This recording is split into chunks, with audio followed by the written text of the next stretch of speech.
मैं आपसे निवेदन करने आया हूं कि आज सगीर भाई ने, जो आपके महबूब नेता हैं और यहाँ के विधायक रहे हैं, उन्होंने आज एक कार्यक्रम यहाँ रखा है और जिसमें हमारे राष्ट्रीय अध्यक्ष जयंत चौधरी जी को आमंत्रित किया है। दोस्तों, सबसे पहले तो मैं सगीर भाई को, उनके सभी मित्रों को, उनके साथियों को, जिले के पदाधिकारियों को बधाई देता हूं कि आपने एक अच्छा कार्यक्रम धौलपुर में कराने का काम किया। ये पार्टी राष्ट्रीय लोकदल, जिसका आज आप कार्यक्रम कर रहे हैं, लोकदल का मतलब चौधरी चरण सिंह जी की नीतियां, लोकदल का मतलब गांव, गरीब, किसान, मजदूर जिनकी कोई लड़ाई नहीं लड़ता है, उनकी लड़ाई लड़ने का काम लोकदल करता है। और चौधरी चरण सिंह जी ने कहा था कि जिनके लिए कोई नहीं लड़ रहा है, जिनकी बात कोई नहीं कर रहा है, मैं उनके लिए ऐसा दल बना रहा हूं, मैं उनके लिए ऐसे दल का निर्माण कर रहा हूं जो सिर्फ उनकी लड़ाई लड़ेगा।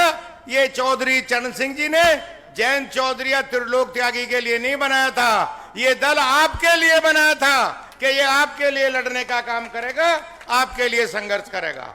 इस बात का मैं इसलिए जिक्र कर रहा हूं कि जब लोकदल में जयंत चौधरी जी की चर्चा होती है तो मैं एक बात आपसे साफ कह सकता हूं कि आज देश भर में तमाम नौजवान राजनीति में आगे बढ़ रहे हैं।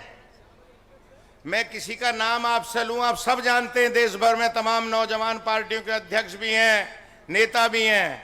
पर आपके सामने एक बात कह सकता हूं और आपसे कह रहा हूं कि जयंत चौधरी से समझदार, जयंत चौधरी से ज्यादा शालीन और सुलझा हुआ दूसरा नौजवान राजनीति में नहीं है। ये मैं आपके सामने कह रहा हूं और इस बात को मैं इसलिए कह रहा हूं कि जयंत चौधरी की रगों में चौधरी चरण सिंह की विरासत बसी हुई है। चौधरी चरण सिंह गांव के, गरीब के, किसान के, छोटे दुकानदारों के, माइनॉरिटी के, अगर लोगों को पता होगा सगीर भाई, चौधरी चरण सिंह एक सीट से खुद लड़ते थे तो बराबर की सीट से मुसलमान साथी को लड़ाते थे। चौधरी चरण सिंह हिंदू मुस्लिम एकता के प्रतीक थे। चौधरी चरण सिंह के जमाने में जाति धर्म की बात नहीं होती थी, आज जाति की बात हो रही है। पूछते हैं कि सुभाष गर्ग किस जाति के हैं, और हम तो भाई देखो, बुरा मत मानना, ये दो जाति ऐसी हैं, यादव और त्यागी, ये तो सीधा अपना नाम लिख देते हैं, आगे इनका तो पहले ही पता चल जाता किस जाति के हैं। जातियों की चर्चा नहीं करते थे। और चौधरी चरण सिंह जी ने सभी को इकट्ठा करके एक किसान जाति का निर्माण किया। चौधरी चरण सिंह जी ने किसान जाति बनाई। इसलिए मैं कहना चाहता हूं कि तमाम लोग जयंत चौधरी के पीछे लामबंद हो जाओ।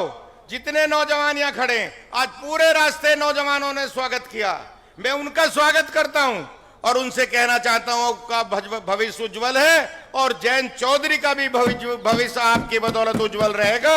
यह भी बात मैं आपको कहना चाहता हूं। मित्रों, मैं इस बात को इसलिए कह रहा हूं कि चौधरी चरण सिंह के कामों पर अगर मैं चर्चा करूंगा तो सगीर भाई पूरा यह 4 घंटे की बात हो जाएगी। मैं केंद्र की 2 बातों का जिक्र जरूर करूंगा आपसे। चौधरी चरण सिंह जब भारत के प्रधानमंत्री बने